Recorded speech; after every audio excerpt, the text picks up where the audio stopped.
ಸ್ನೇಹಿತರೆ, ಆಶ್ವಿಜ ಶುಕ್ಲ ಪೌರ್ಣಮಿಯಂದು ಕೋಜಾಗರ ವ್ರತವನ್ನು ಆಚರಿಸಲಾಗುತ್ತದೆ.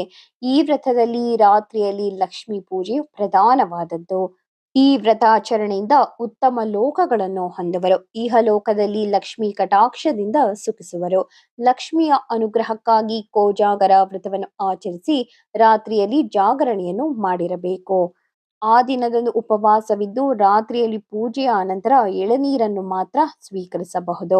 ಮಧ್ಯರಾತ್ರಿಯಾದಾಗ ಲಕ್ಷ್ಮೀ ದೇವಿಯು ಕೈಯಲ್ಲಿ ಸಂಪತ್ತನ್ನು ಹಿಡಿದುಕೊಂಡು ತಿರುಗುವಳು.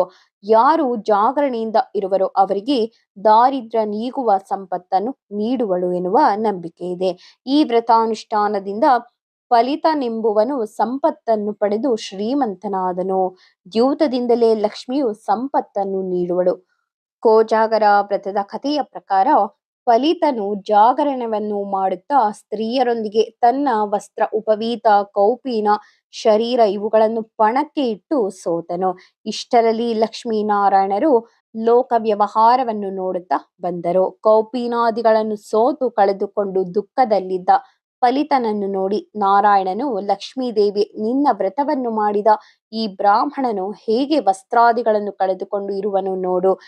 ಈ ಕೂಡಲೇ ಅವನನ್ನು ಶ್ರೀಮಂತನನ್ನಾಗಿ ಮಾಡು ಎಂದು ನಾರಾಯಣನು ಲಕ್ಷ್ಮಿಗೆ ಹೇಳುತ್ತಾನೆ. ಆ ಕೂಡಲೇ ಲಕ್ಷ್ಮೀ ಕಟಾಕ್ಷವು ಬಿದ್ದ ಕೂಡಲೇ ಸಕಲ ಸಂಪತ್ತಿನಿಂದ ಕೂಡಿ ಮನ್ಮಥನಂತಾಗ್ತಾನೆ ಆ ಬ್ರಾಹ್ಮಣನು.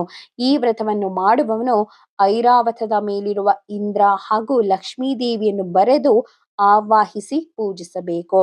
ಇಲ್ಲಿ ಇಂದ್ರನೆಂದರೆ ಪರಮೈಶ್ವರ್ಯಶಾಲಿಯಾದ ನಾರಾಯಣನೇ ಆಗಿರುವನು. ಈ ದಿನದಂದು ಉಪವಾಸ ಮಾಡಿ ಲಕ್ಷ ದೀಪ, ಅದರಲ್ಲಿ 1,000 ಅಥವಾ 100 ದೀಪಗಳನ್ನ ಬೆಳಗಬೇಕು.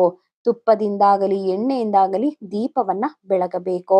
ರಾತ್ರಿ ಜಾಗರಣೆಯನ್ನು ಮಾಡಿ ದೇವತಾ ಸ್ತೋತ್ರಗಳನ್ನು ಹೇಳುತ್ತಾ ಬೆಳಿಗ್ಗೆ ಸ್ನಾನಾದಿ ವಿಧಿಯನ್ನು ಮಾಡಿ ಬ್ರಾಹ್ಮಣರಿಗೆ ವಸ್ತ್ರ, ದಕ್ಷಿಣೆ ಸಹಿತ ಭೋಜನವನ್ನ ಕೊಡಬೇಕು.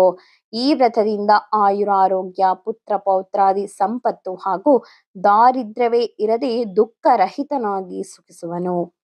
ಇನ್ನು ಕೋಜಾಗರ ವ್ರತ ವಿಧಾನವು ಯಾವ ರೀತಿ ಎಂದರೆ, ಈ ದಿನ ಪ್ರಾತಃ ಕಾಲದಲ್ಲಿ ನಿತ್ಯ ಕರ್ಮಗಳನ್ನು ಮುಗಿಸಿ ಸಂಜೆಯವರೆಗೂ ಉಪವಾಸವಿದ್ದು ಸಂಜೆ ಸೂರ್ಯನು ಅಸ್ತಂಗತ, ಸೂರ್ಯಾಸ್ತವಾದ ನಂತರ ದೇವರ ಪೂಜೆಗೆ ಪೀಠವನ್ನು ತಯಾರಿಸಿ ಅಕ್ಕಿಯನ್ನು ಹರಡಿ ಲಕ್ಷ್ಮೀದೇವಿಯ ಕಲಶವನ್ನು ಸ್ಥಾಪಿಸಿ ಲಕ್ಷ್ಮೀದೇವಿಯ ಪ್ರತಿಮೆಯನ್ನು ಕಳಶದ ಮುಂದೆ ಸ್ಥಾಪಿಸಿ ಆವಾಹಿಸಬೇಕು. ಓಂ ಮಹಾಲಕ್ಷ್ಮೀ ನಮಃ, ಮಹಾಲಕ್ಷ್ಮಿ ಸಹಿತ ನಾರಾಯಣಂ ಆವಾಹಯಾಮಿ, ಇದೇ ಮಂತ್ರಗಳಿಂದ ಆವಾಹನಾದಿ ಷೋಡಶೋಪಚಾರ ಪೂಜೆಯನ್ನು ಮಾಡಬೇಕು. ನಮಸ್ತೆ ಸರ್ವದೇವಾನಾಂ ವರದಾಸಿ ಹರಿಪ್ರಿಯೆ, ಯಾಗತಿ ತ್ವತ್ಪ್ರಪನ್ನಾನಾಂ ಸಾಮೇ ಭೂಯಾತ್ ತ್ವದರ್ಚನಾತ್ ಎಂದು ಪ್ರಾರ್ಥಿಸಿ ದೇವರಿಗೆ ಹೂವನ್ನು ಅರ್ಪಿಸಬೇಕು. ಚಂದ್ರೋದಯವಾದಾಗ ಪೂಜೆಯ ಸಮಯದಲ್ಲಿ 108 ದೀಪಗಳನ್ನು ಬೆಳಗಿಸಬೇಕು. ಅಕ್ಕಿಯಲ್ಲಿ ಐರಾವತದ ಮೇಲೆ ಕುಳಿತಿರುವ ವಜ್ರಪಾಣಿಯಾದ ಶಚೀಪತಿಯನ್ನು ಅಂದ್ರೆ ಇಂದ್ರಾಯ ನಮಃ ಇಂದ್ರಂ ಆವಾಹಯಾಮಿ ಎಂದು ಪೂಜಿಸಬೇಕು.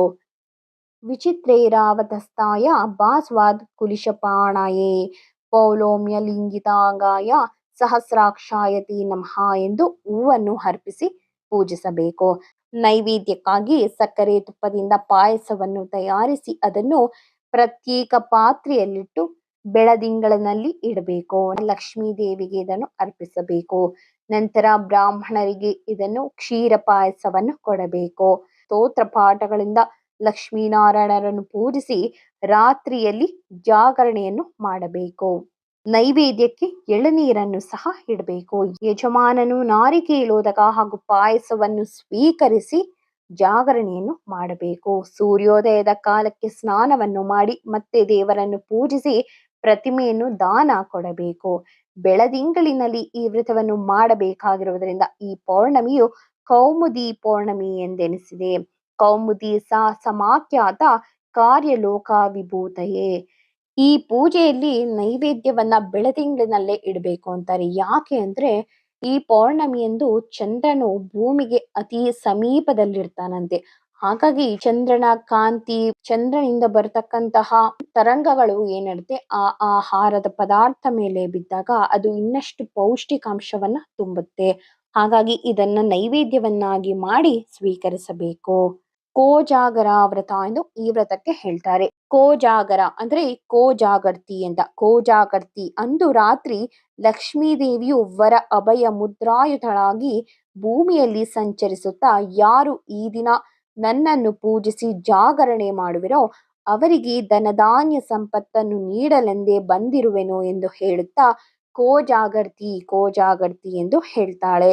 ಕೋಜಾಗರ್ತಿ ಎಂದರೆ ಯಾರು ಜಾಗರಣೆ ಮಾಡುತ್ತಿದ್ದೀರಿ, ಯಾರು ಎಚ್ಚರದಿಂದಿದ್ದೀರಿ ಎಂದು ಲಕ್ಷ್ಮೀ ದೇವಿಯು ಹೇಳುವಳು. ಆದ್ದರಿಂದಲೇ ಈ ವ್ರತಕ್ಕೆ ಕೋಜಾಗರ ವ್ರತ ಎನಿಸಿದೆ. ಒಟ್ಟಾರೆ ಶರದೃತುವಿನಲ್ಲಿ ಬರ್ತಕ್ಕಂತಹ ಈ ಪೌರ್ಣಮಿಯಂದು ಕೋಜಾಗರ ವ್ರತವನ್ನು ಆಚರಿಸಿ ಲಕ್ಷ್ಮೀನಾರಾಯಣರ ಅನುಗ್ರಹಕ್ಕೆ ಪಾತ್ರರಾಗಿ. ಶ್ರೀ ಕೃಷ್ಣ ಅರ್ಪಣಮಸ್ತು. ಧನ್ಯವಾದಗಳು.